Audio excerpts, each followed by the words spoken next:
Salam, gözəl insanlar. Siz elə bilirsiniz ki, Bakıda yaşayanlar hamısı gözəl yaşayır. Heç də yox. Dünən bir yazı oxudum.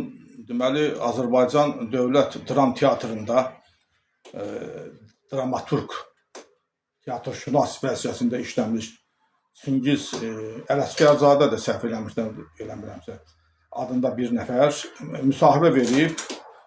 Və məlum olur ki, bu adam uzun müddət teatrda işləyib, dramaturq olub, 40-dan çox əsəri tamaşaya qoyulub və nəhayət indi yaşa görə təqaüdə çıxardıblar. İndi 70-dən artıq yaşı var və bu adamın maraqlıdır ki, uzun illər fəaliyyətinə baxmayaraq hələ evi yoxdur.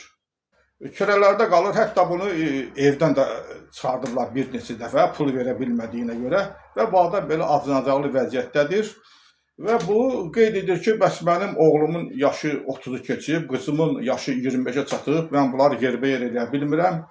Ev üçün ora-bura Yazıçılar İttifaqına müraciət edir, Teatrlar Birliyinə müraciət edir, lakin nəticə yoxdur.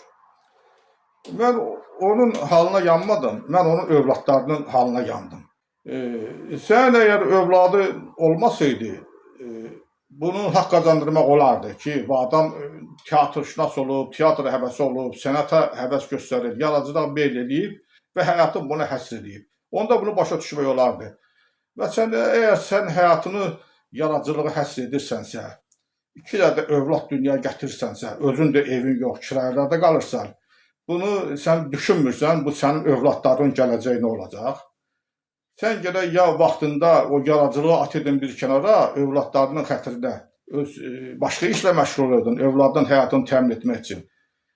Yaxud da sən heç o övladları dünyaya gətirməydin, onda sənə başa düşmək olardı. Deyərdi ki, yaradıcılığa meyilli adamdır və bunun yaradıcılıqda da elə bir qazanc yoxdur və bu adamın vəziyyəti pisdir. Dünyaya evlad gətirməksə bu düzgün hərəkət olmur. Ona görə ki, sən öz sənətində bu övladlarının həyatını təmin etmək imkanına malik deyilsən.